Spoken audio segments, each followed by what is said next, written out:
A man accused of sexually assaulting 2 women while on probation was back in court today, facing the loss of that probation. Joseph Chase Hardin, a former Marshall University student, attended his hearing to determine if he violated his probation for a previous battery charge.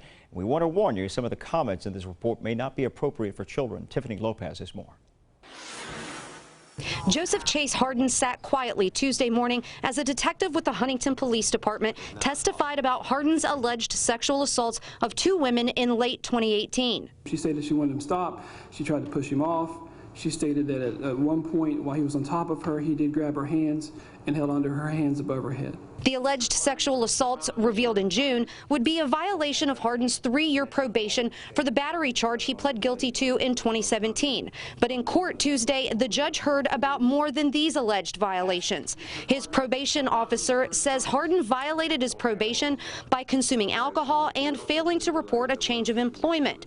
Hardin's sister also testified that she was friends with one of the victims before and after the alleged incident. She testified the alleged victim never said anything to her about it, and she wasn't aware of anything until the victim posted about it on social media.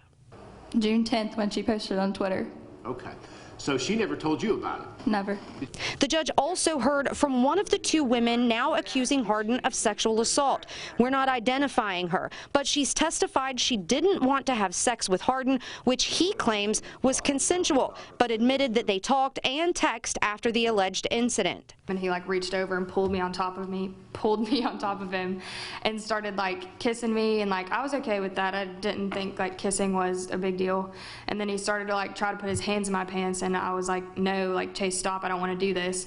The victim says she didn't come forward any sooner because she was, in her words, in denial about the incident. That's something that the investigating detective says happens often in cases like this. Now, the other victim, as well as Hardin himself, is expected to take the stand when the hearing continues here in about 2 weeks. In Huntington, Tiffany Lopez, 13 News, working for you.